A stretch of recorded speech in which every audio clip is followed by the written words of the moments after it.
嚟緊9月係一代巨星張國榮哥哥70誕辰嘅大日子，但係竟然發生咗一場少見嘅全城公關災難。由張雨晨嘅烏蠅二次創作，到歌迷會公開提出對陳淑芬嘅6個質問，質疑係咪由繼續寵愛張國榮變咗繼續 cap 水。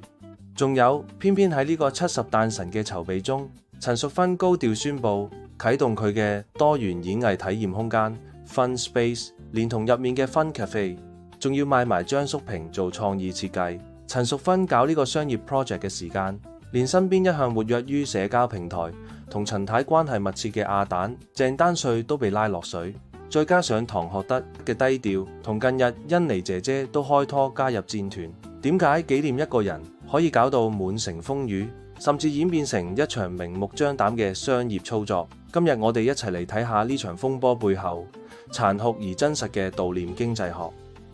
聽到呢度，如果你中意今集嘅內容，記得俾 like、訂閱、留言分享同埋撳埋個鐘仔，因為你每一次支持都係令我可以繼續嘅動力。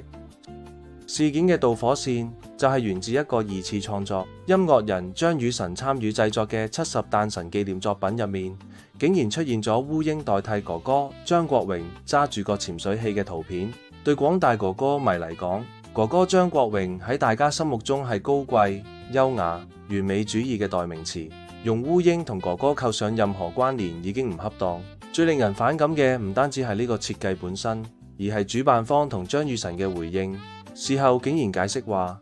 蝴蝶代表哥哥，烏蠅代表歌迷同追隨者，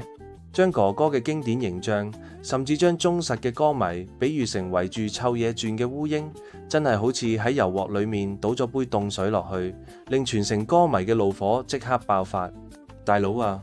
呢個邏輯真係令人大開眼界，將支持咗哥哥幾十年、錫咗哥哥幾十年嘅 fans 比喻做烏蠅，仲要理直氣壯咁解釋。呢個真係唔單止係好揩，簡直係公關災難嘅教科書級示範。陳淑芬嘅 Fun Space 喺呢個時候隆重登場，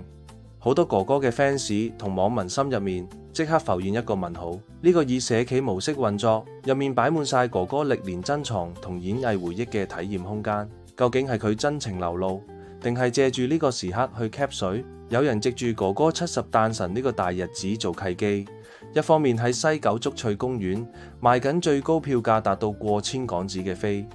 另一方面喺尖沙咀開設長期營運嘅 Fun Space 同 Fun Cafe， 同販賣紀念精品，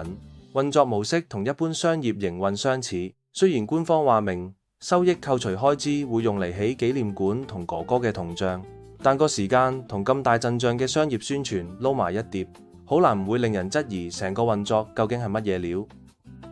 事實上，越係偉大嘅藝術家或者巨星，喺佢哋離世之後，往往會進入一個全新嘅階段。經濟學家叫呢個新階段做文化遺產資本化 （Cultural Heritage Monetization）。唔單止係張國榮，外國嘅 Michael Jackson、Elvis Presley， 甚至已故嘅搖滾巨星，當佢哋過咗身，佢哋個名、佢哋個肖像、佢哋以前留低嘅聲音，就會變成一種永恆嘅 IP 知識產權。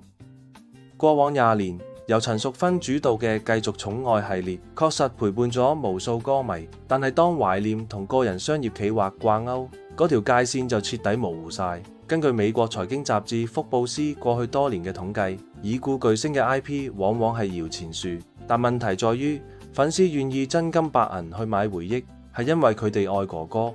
唔係想成為陳淑芬經營 Fun Space 或者搞大型商業活動嘅忠實客源。根據網上數據同社交平台輿論走向，發現今次嘅反彈絕對唔係幾個網民喺度發牢騷咁簡單。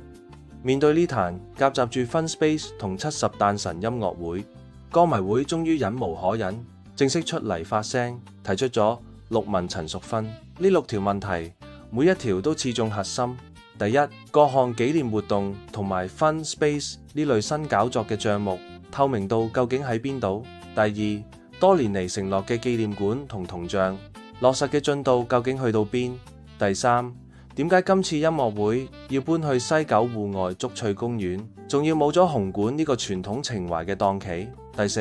點解喺有得選擇嘅情況下，竟然取消咗現場直播，令全球無法親身到場嘅海外歌迷冇得同步參與。第五，歌迷會作為非牟利社團、粉絲組織，同陳太旗下商業公司之間嘅財務同資源界線極為模糊，要求陳太交代會費去向同公開會務報告。第六，質疑近年各項紀念周邊產品，例如限量版紀念品、發行物等嘅商業化操作、品質 control 同收益用途等等。歌迷唔係唔捨得俾錢去悼念哥哥，歌迷反感嘅係悼念嘅純粹性，俾呢啲包裝得好靚嘅商業項目同 fun space消耗得一乾二淨，明眼人都睇得出呢個操作真係明目張膽咁去消費哥哥。